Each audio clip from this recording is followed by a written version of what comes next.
All right, welcome back to Arc Salt Lake on your Monday morning. Time right now is 7:15. Caring for a lawn in Utah can be pretty tricky. There are water restrictions to worry about, rising water costs. Of course, we're seeing extreme heat right now during this Utah summer.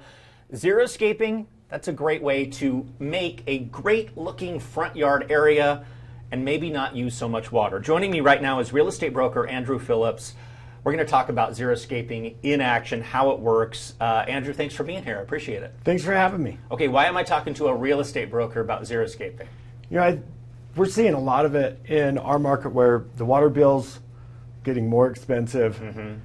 And it's such an awesome way. There's so many people like myself who don't enjoy yard work. Yeah, exactly. That want to enjoy their time more, enjoy their space more.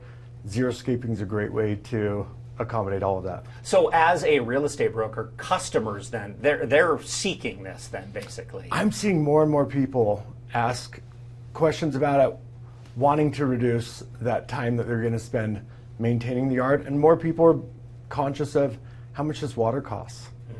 Let's talk about Xeriscaping. Define it a little bit for us. So what is it? It's a way of using more native grasses, native plants that are consuming less water. So you're bringing in rocks, gravel, mulch, you know, like I said, the native plants, trees, to reduce your amount of grass. I know you're not seeing it right now, but we are showing some of the photos of what Xeriscaping looks like so people can get an idea.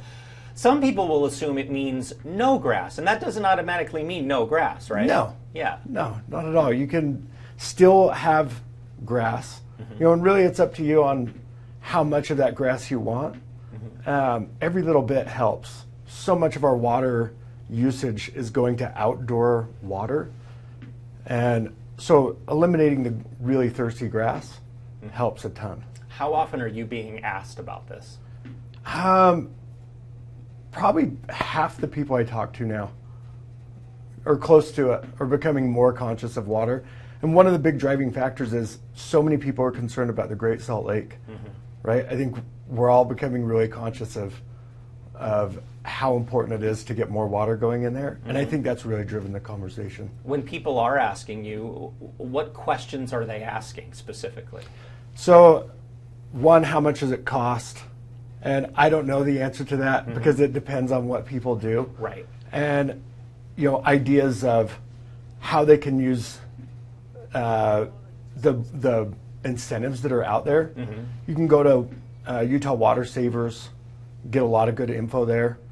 And Localscapes has some great information on, you know, design plans and stuff. Would you say this has kind of exploded in popularity in recent years, or has it been gradual? I think it's been gradual. It has been gradual. Yeah. When did you first start hearing about it? I had a client years ago that was super water conscious, and he really was who educated me on how important it was.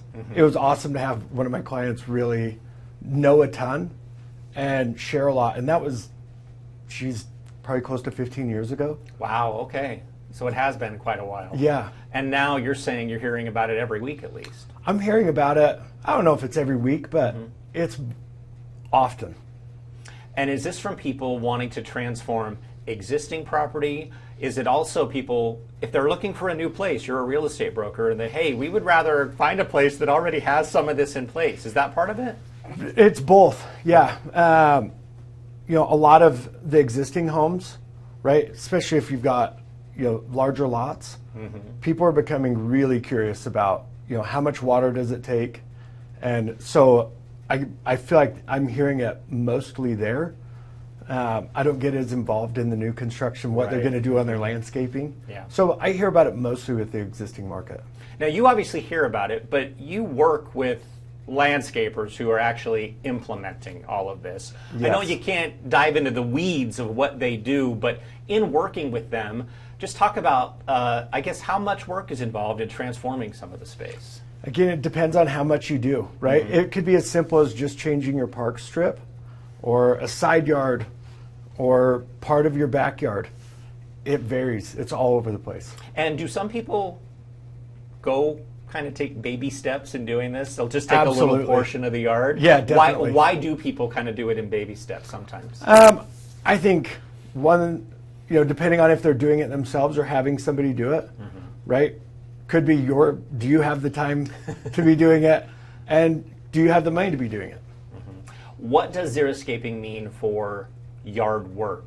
Is it completely hands-off, or what does that mean? It's exactly? not fully hands-off, but you can eliminate a ton by reducing the overhead watering, right, on your grass. And you start using drip systems to where you're only watering certain parts. So you're really helping reduce the amount of weeds that are growing. So you can get really hands-off. You're probably changing from, an hour, hour and a half a weekend to maybe 15, 20 minutes. Wow. Yeah, I mean, that's big. That's a big That's a difference. big difference. For somebody like me who likes to play a lot, that makes a massive difference. Okay. Have you done any of this to your own property? I have done some of this, and I'm a baby stepper. Okay. So I added a lot more trees, bark, and expanded, the mulch in my backyard. Made a huge difference, and now I'm just wanting to do more and more. I told you in the commercial break, I live in a townhouse. I have a really very small front yard space. And right now it's grass. And I'm like, why am I even having to deal with this? Like, it would make much more sense just to put something else in. Definitely. And you can do stuff that's really beautiful as well. You can have that yard that looks lush. And in those front strips like you're talking about, it's awesome. Plant some different native grasses or tree, something along those lines. Yeah. And enjoy it more. I'm sure, and like you said, you can't go into the price because it's different for everybody. And Definitely. Even with going across a space that's the same, going into detail of what you could do, that's probably wide-ranging as well. Oh, massively. Go to Localscapes and look at, they've got different design plans, and they've got a bunch of education on, they've got classes you can take, really helpful info on different designs you can do and what levels you want to go to. You mentioned Localscapes. What is that? Localscapes.com is a website, or localscapes.gov is a place that has a ton of resources for simple design plans and classes to really educate yourself. When it comes to working in the real estate market, does something like this help with the value of a property? Oh, the curb appeal on something that has incorporated xeriscaping, I think, is far better than what we traditionally see. Growing up here, being a native of Utah, you grew up and it was just grass everywhere. One of my clients has one of the most beautiful yards, and a listing that I've currently got just crushed it. He's still got grass. It looks like a park, but he's got pathways that weave through it, brought in gravel, rock, and all these areas where tons of trees are in there. It is the most beautiful design, in my opinion. Where is that located? Not an address, but in a... That's up in Huntsville. Up in the Huntsville area. Yeah, and the other one that I was talking about is in my neighborhood in Mountain Green. He just did an excellent job bringing in mounds of dirt. There's mulch over top of it and tons of trees. His yard maintenance is way less than mine, and he's got a bigger yard. I'm jealous of it. Okay, so let's talk about sort of that investment, because we're not getting into the cost because it really can be wide-ranging. But even if people are afraid of maybe an initial investment of however much that is, it will save them in the long run. That's the ultimate goal here, right? Absolutely. You're going to increase your curb appeal. Curb appeal has an absolute outcome on if you were to sell. Okay, so that's influencing property value. Absolutely. And then saving on your water costs. We spend a lot of money on water, and you can reduce your costs by like 70%. 70%? I mean, that's pretty significant. It is. You're certainly hearing about it as a real estate broker. Are you hearing about it from friends, family, neighbors? Have they also kind of gotten in on this in whatever aspect? Yeah. Friends, neighbor, all of the above. Even my mother, I grew up mowing 3 acres of grass. And I'm still traumatized by it. Maybe that's why I'm passionate about it. Is right. I don't want to mow any more yard.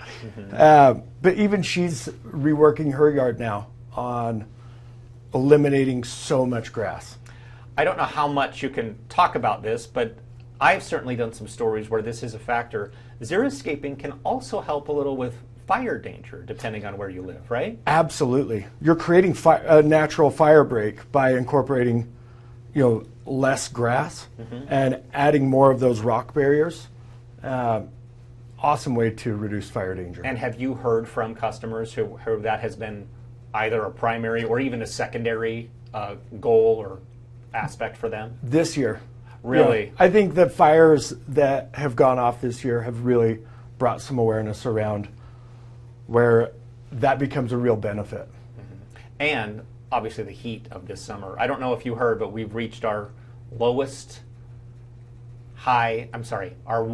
low temperature ever in Salt Lake City this morning. It was 85, 86 degrees. So if I'd have known how hot it was going to be today, I wouldn't have worn a jacket. You wouldn't have worn the jacket, right? I had no idea. And on my way down, I was looking at the temperature. It was 90 degrees down here at 6 a.m.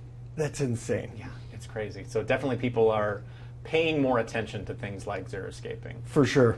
Andrew, where can people find you if they're interested in real estate type stuff? Mountainluxury.com.